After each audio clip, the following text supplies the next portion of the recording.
Day 1 destination 1 ആദ്യം നമ്മൾ കാണാൻ വന്നിരിക്കുന്ന ഇൻഡിപെൻഡൻറ്റ് പാലസ് അല്ലെങ്കിൽ റീയൂണിഫിക്കേഷൻ പാലസ് എന്നൊരു പാലസാണ്. ഈ പാലസിന് പിന്നിലൊരു സ്റ്റോറിയുണ്ട്. പണ്ട് വിയറ്റ്നാമിലെ നോർത്ത് വിയറ്റ്നാമും സൗത്ത് വിയറ്റ്നാമും തമ്മിൽ വാർ നടന്ന സമയത്ത് ആ വാർ എൻഡ് ചെയ്തത് ഈ പാലസിൽ വെച്ചിട്ടാണ്. അതുകൊണ്ടാണ് ഇതിനെ റീയൂണിഫിക്കേഷൻ പാലസ് എന്ന് പറയുന്നത്. ഈ നോർത്ത് വിയറ്റ്നാമും സൗത്ത് വിയറ്റ്നാമും കൂടെ വാർ നടന്ന സമയത്ത് ഈ നോർത്ത് വിയറ്റ്നാമിനെ സോവിയറ്റ് യൂണിയനും ചൈനയും സപ്പോർട്ട് ചെയ്തു. ഈ സൗത്ത് വിയറ്റ്നാമിനെ യുണൈറ്റഡ് സ്റ്റേറ്റ്സും കുറച്ച് ആൻറ്റി കമ്മ്യൂണിസ്റ്റ് നേഷൻസും സപ്പോർട്ട് ചെയ്തിരുന്നു. അങ്ങനെ ആ വാർ എൻഡ് ചെയ്യുന്നത് ഈ ഒരു സ്ഥലത്ത് വെച്ചാണ്, റീയൂണിഫിക്കേഷൻ പാലസിൽ വെച്ചിട്ട്. ഈ റീയൂണിഫിക്കേഷൻ പാലസ് പ്രസിഡൻറ്റ്സ് ഹൗസ് ആയിരുന്നു. വാർ ടൈമിൽ സൗത്ത് വിയറ്റ്നാം റിപ്പബ്ലിക് ഓഫ് വിയറ്റ്നാമും നോർത്ത് വിയറ്റ്നാം ഡെമോക്രാറ്റിക് ഓഫ് വിയറ്റ്നാമും ആയിരുന്നു. അപ്പോൾ റിപ്പബ്ലിക് ഓഫ് വിയറ്റ്നാം എന്ന സൗത്ത് വിയറ്റ്നാമിൻ്റെ presidents house and work place ആയിരുന്നു ഇത്. ഒരു 1976 വരെ പ്രസിഡൻറ്റ്സ് ഓഫീസായിട്ട് അങ്ങനെ ഇവിടെ കണ്ടിന്യൂ ചെയ്തു പോയി.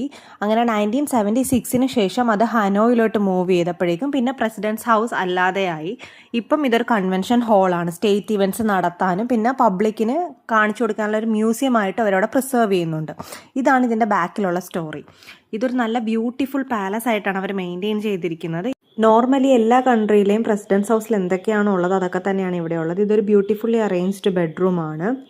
ഇപ്പോൾ കാണുന്നത് ഒരു ഡൈനിങ് ഹാളാണ്. ഫുഡ് കഴിക്കാനൊക്കെ അറേഞ്ച് ചെയ്തിരിക്കുന്ന ഒരു ഡൈനിങ് ഹാള് പോലെ തന്നെ അവിടെ പ്രത്യേകമായി കണ്ടത് ഒരു തിയേറ്റർ അറേഞ്ച്മെൻ്റ് ആണ്. ഒരു തിയേറ്ററാണിത്. അതായത് എന്തെങ്കിലും മൂവിയോ അല്ലെങ്കിൽ ഡോക്യുമെൻ്ററിയോ ഒക്കെ പ്ലേ ചെയ്യാനുള്ള തിയേറ്ററാണ്. ഇതൊരു പ്ലേ ഏരിയയാണ്. പ്ലേ റൂം എന്നാണ് എഴുതിയിരുന്നത്. ഗെയിംസ് ഒക്കെ കളിക്കാനുള്ള ഒരു പ്ലേ റൂം. പിന്നെ നമ്മൾ അതിൻ്റെ മേളിൽ ചെന്നാൽ അതിൻ്റെ ഒരു ഏറ്റവും വലിയ പ്രത്യേകതയാണ് നമുക്ക് ആ സിറ്റി മുഴുവൻ ഹോച്ചിമിൻ സിറ്റിയുടെ മുഴുവൻ വ്യൂ നമുക്ക് മേളിൽ നിന്ന് കാണാൻ പറ്റും.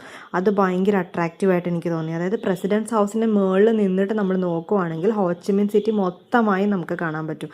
നല്ലൊരു വ്യൂ ആയിരുന്നു അവിടെ നിന്ന് കണ്ടിരുന്നത്. ഈ ഹോച്ചിമിൻ സിറ്റിയിൽ തന്നെ ഒരു പോസ്റ്റ് ഓഫീസ് ഉണ്ട്.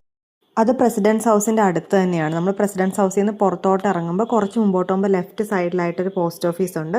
അതൊരു ഫേമസ് ടൂറിസ്റ്റ് ഡെസ്റ്റിനേഷനാണ്. ഞങ്ങളിവിടെ വന്നപ്പോഴേക്കും ഏകദേശം സന്ധ്യയായിരുന്നു.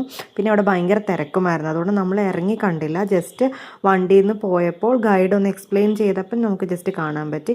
ഇതായിരുന്നു നമ്മുടെ ഫസ്റ്റ് ഡേ വിയറ്റ്നാമിൽ.